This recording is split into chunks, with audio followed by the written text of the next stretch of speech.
ಅವರು ಅಡವಿಯಲ್ಲಿದ್ದು ಕುರಿಗಳನ್ನು ಸಾಕಿಕೊಂಡು ಕುರಿಯ ಇಕ್ಕೆಯಲ್ಲಿ ಲಿಂಗವನ್ನು ಕಂಡು ದೈವಾರಾಧನೆ ಮಾಡಿಕೊಂಡು ಬಂದಂಥ ಒಂದು ಸಮಾಜ. ಪ್ರಕೃತಿಯ ಮೇಲೆ, ಗಾಳಿಯ ಮೇಲೆ, ಭೂಮಿಯ ಮೇಲೆ ಅವರು ಅಡವಿಯಲ್ಲಿದ್ದ ಕಂಡದ್ದು, ತಿಳಿದದ್ದು, ನೋಡಿದ್ದು, ಅನುಭವಿಸಿದ್ದನ್ನು ಹೇಳ್ತಾ ಬಂದಿದ್ದಾರೆ. ಅದು ಕುರುವಿನ ರಟ್ಟು, ಕೆಲವು ಕಡೆ ಕುರುಬು ರಟ್ಟು ಅಂತಾರೆ. ಅದು ಕುರುಹಿನ ರಟ್ಟು, ಮುಂದೆ ಏನಾಗ ಕುರು ಅಂತ ರಟ್ಟು ಅಂತಕ್ಕಂಥದ್ದು. ಹಾಲು ಕೆಟ್ಟರು ಹಾಲು ಮತ್ತು ಸಮಾಜ ಕೆಡಲ್ಲ ಅಂತಾರೆ. ಹಕ್ಕ ಬುಕ್ಕರು ವಿಜಯ ಸಾಮ್ರಾಜ್ಯವನ್ನು ಕಟ್ಟಿದರು. ಇದು ಹೇಳೋ ಉದ್ದೇಶ ಏನು ಅಂತಂದರೆ, ಇವತ್ತು ಆಲಮತ ಸಮಾಜದವ್ರ ಕೈಲಿ ರಾಜ್ಯದ ಅಧಿಕಾರ ಇದೆ. ಬಿಡಿಸಿಕೊಳ್ಳೋದು ಅಷ್ಟು ಸುಲಭ ಅಲ್ಲ. ಅವರಾಗೇ ಬಿಡಬೇಕೆ ಹೊರತು ನೀವು ಬಿಡಿಸಿಕೊಳ್ಳೋದು ಸುಲಭವಲ್ಲ. ಮುಂದಿನ ವಿಚಾರವನ್ನು ಯುಗಾದಿ ಮೇಲೆ ಹೇಳ್ತೀವಿ. ಹಾಗಾಗಿ ಒಂದು ಭವಿಷ್ಯದ ಚಿಂತನೆ ಏನು ಅಂದರೆ, ನಮ್ಮಲ್ಲಿ ಎರಡು ಭಾಗ ಮಾಡ್ತಾರೆ. ಒಂದು ಸಂಕ್ರಾಂತಿಯ ಭವಿಷ್ಯ, ಇನ್ನೊಂದು ಯುಗಾದಿಯ ಭವಿಷ್ಯ. ಸಂಕ್ರಾಂತಿಯ ಭವಿಷ್ಯ ರಾಜರಿಗೆ, ಮಹಾರಾಜರುಗಳಿಗೆ, ದೊಡ್ಡ ದೊಡ್ಡ ವ್ಯಾಪಾರಸ್ಥರಿಗೆ ಮತ್ತು ಅನೇಕ ಘಟನೆಗಳು ಬರುವಂಥದ್ದು ಸಂಕ್ರಾಂತಿ ಪುರುಷನ ಮೇಲೆ ಹೇಳುವಂಥದ್ದು. ಇದು ಯುಗಾದಿ ಮೇಲೆ ಬರುವಂಥದ್ದು ಯಾವುದು ಅಂದರೆ ಚಂದ್ರಮಾನ ಯುಗಾದಿ.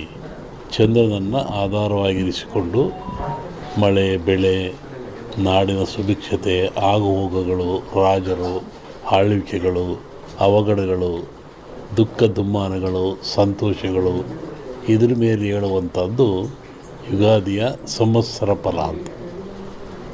ಇನ್ನೂ ಒಂದು ತಿಂಗಳು ಲೇಟ್ ಇದೆ ಯುಗಾದಿ. ಅದರಿಂದ ಆ ಫಲಗಳ ಹೇಳೋದು ಸ್ವಲ್ಪ ಕಷ್ಟ.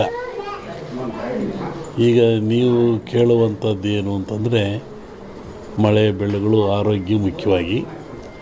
ನಮ್ಮ ದೃಷ್ಟಿಯಲ್ಲಿ ಕರ್ನಾಟಕಕ್ಕೆ ಬರುವ ಸಂವತ್ಸರದಲ್ಲಿ ಯಾವುದೇ ವಿಧವಾದ ತೊಂದರೆ ತಾಪತ್ರಯಗಳಿಲ್ಲ.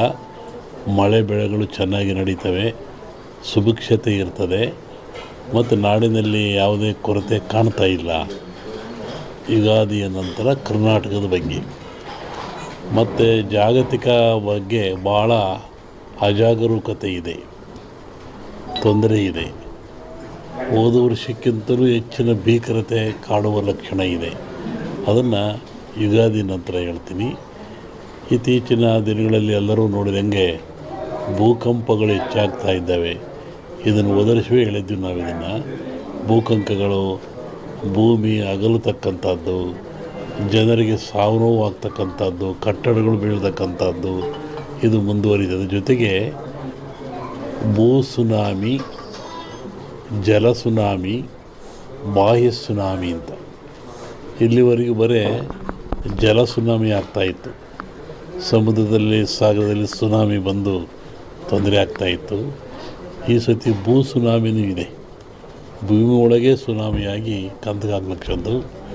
ಜಲ ಸುನಾಮಿನೂ ಹೆಚ್ಚಿದೆ. ಬಾಹ್ಯ ಸುನಾಮಿ ಅಂತ ಬಾಹ್ಯಾಕಾಶದಲ್ಲೂ ಆ ತೊಂದರೆ ಆಗ್ತಕ್ಕಂಥ ಲಕ್ಷಣ ಇದೆ. ಅದನ್ನು ಯುಗಾದಿ ನಂತರ ಹೇಳ್ತೀನಿ. ನೀವು ಭಾಳ ಅಪೇಕ್ಷೆ ಪಡುವಂಥದ್ದು ರಾಜಕೀಯ. ಏನಾಗುತ್ತೆ, ಏನಾಗ್ತಾರೆ, ಎಂತ ಆಗ್ತಾರೆ ಅಂತ ಒಂದು ಸಾಂಪ್ರದಾಯಿಕವಾದ ಮಾತು. ಎಲ್ಲ ಧರ್ಮಗಳು ಇದ್ದಾವೆ, ಎಲ್ಲ ಸಮಾಜಗಳು ಇದ್ದಾವೆ, ಎಲ್ಲ ವರ್ಗದವರು, ದೈವದವರು ಈ ಭೂಮಿಯಲ್ಲಿ ವಾಸ ಮಾಡ್ತಾ ಇದ್ದಾರೆ. ಒಂದು ಸಮಾಜ ಪ್ರಾಚೀನ ಕಾಲದಿಂದಲೂ ಸಹಿತ ಹಾಲುಮತ ಸಮಾಜ ಅಂತ ಕರೀತಾರೆ. ಹಾಲುಮತ ಸಮಾಜ ಅಂದರೆ ಅವರು ಅಡವಿಯಲ್ಲಿದ್ದು ಕುರಿಗಳನ್ನು ಸಾಕಿಕೊಂಡು 20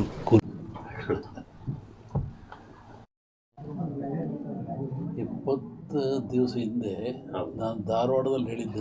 ನಾನು ಈ ಥರ ಮಳೆ ಆಗುತ್ತೆ, ಭೂಮಿ ಕಂಪಿಸುತ್ತೆ, ಗುಡ್ಡಗಳು ಬೀಳ್ತವೆ, ಜನಗಳು ಸಾಯ್ತಾರೆ,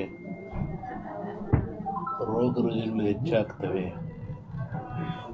ಇದು ಇಂಡಿಯಾಕ್ಕಲ್ಲ, ಜಾಗತಿಕ ಮಟ್ಟದಲ್ಲಿ ಕೆಲವು ರಾಜ್ಯಗಳು ಮುಳುಗ್ತವೆ ಅಂತ ಹೇಳಿದ್ದಾನೆ.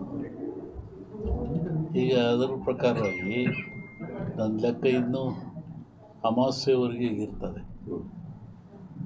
ಅಮಾವಾಸ್ಯೆ ನಂತರ ಮತ್ತು ಬೇರೆ ಭಾಗದಲ್ಲಿ ಹೋಗ್ತದೆ ಅದು. ಒಟ್ಟಿಗೆ ಇದು ಕ್ರೋಧಿನಾಮ ಸಂವತ್ಸರ. ಕ್ರೋಧನ ಸಿಟ್ಟು ಅಂತ ನಮ್ಮ ಹಿಂದೂಗಳ ಪ್ರಕಾರವಾಗಿ. ಇದರಾಗ ಒಳ್ಳೆಯದು ಕೆಟ್ಟದಿದೆ.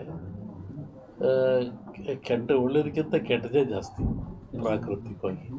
ಹಾಗಾಗಿ ಪ್ರಾಕೃತಿಕ ದೋಷ ಇದು ಮುಂದುವರಿಯುತ್ತೆ.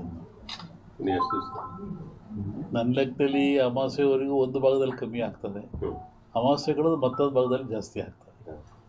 ಇದು ಇಂಡಿಯಾಗೆ ಅಂತೆಲ್ಲ ಹಲವರು ವರ್ಲ್ಡ್ ಹೇಳ್ತಿರೋದು. ನಾನು ಹೇಳಿದ್ನಲ್ಲ, ಜಲಕಂಟಕ ಇದೆ, ಎಲ್ಲ ಡ್ಯಾಮ್ಗಳು ತುಂಬ್ತವೆ ಅಂತ ಹೇಳಿದ್ದೆ ನಾನು. ಇದೆಲ್ಲ ನಡೆದಲ್ಲಿ ಹೇಳಿದ 20 ದಿವಸ ಧಾರವಾಡದಲ್ಲಿ ಹೇಳಿದ್ದು ನಾನು. ಇದು ನಡೆದಿರೋದೆಲ್ಲ ಅದೇ ಅನಿಷ್ಟ ಜಾಸ್ತಿ. ಆಮೇಲೆ ಕರ್ನಾಟಕ ಪೊಲಿಟಿಕ್ಸು. ಒಬ್ಬ ಸನ್ಯಾಸಿ ತಪಸ್ಸಿ ಕೂತಿದ್ದಂತೆ. ಒಬ್ಬ ಬೇಡ ಒಂದು ಜಿಂಕೆ ಬಂದಂತೆ ಕೊಲ್ಲಕ್ಕೆ ಅಂತ. ಅವನ ಮುಂದೆ ಹೋಯ್ತಂಥದ್ದು ಜಿಂಕೆ. ಅವನು ಬೇಡ ಬಂದ, ಏನು ಸ್ವಾಮಿ ಇಲ್ಲಿ ಜಿಂಕೆ ಓತ ಅಂತ ಕೇಳಿದ.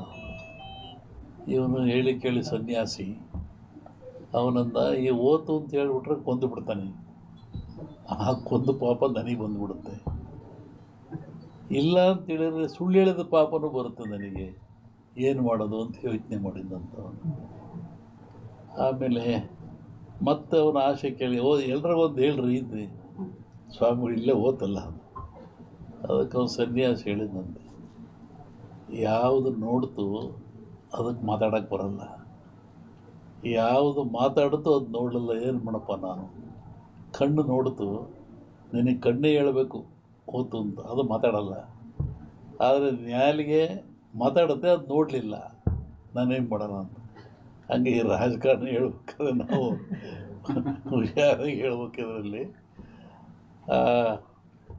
ಇನ್ನೂ ಒಂದು ಹೇಳಿದ್ದು ನಾನು 20 ಹಿಂದೆ, ಮಹಾಭಾರತದ ಸನ್ನಿವೇಶ ತಗೊಂಡು ವೀರನಾಗಿರ್ತಕ್ಕಂಥ ಅಭಿಮನ್ಯುವನ್ನು ಕಾರಣ ಎಲ್ಲ ಸೇರಿ ಆ ಬಿಲ್ಲಿನ ದಾನವನ್ನು ಕಟ್ಟು ಮಾಡಿ ಅವನು ಮೋಸದಲ್ಲಿ ಕೊಲ್ತಾರೆ ಅಂತ.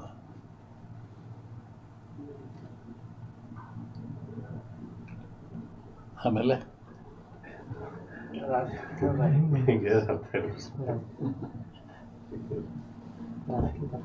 ಸಂಸತ್ನಲ್ಲಿ ಅದನ್ನೇ ಅಂದಾರಲ್ಲ, ರಾಹುಲ್ ಗಾಂಧಿ ಅದನ್ನೇ ಅಂದಾರಲ್ಲ ಸಂಸತ್ನಲ್ಲಿ. ರಾಷ್ಟ್ರ ರಾಜಕಾರಣದ ಬಗ್ಗೆ ಹೇಳೋದಾದ್ರೆ ಅಲ್ಲೂ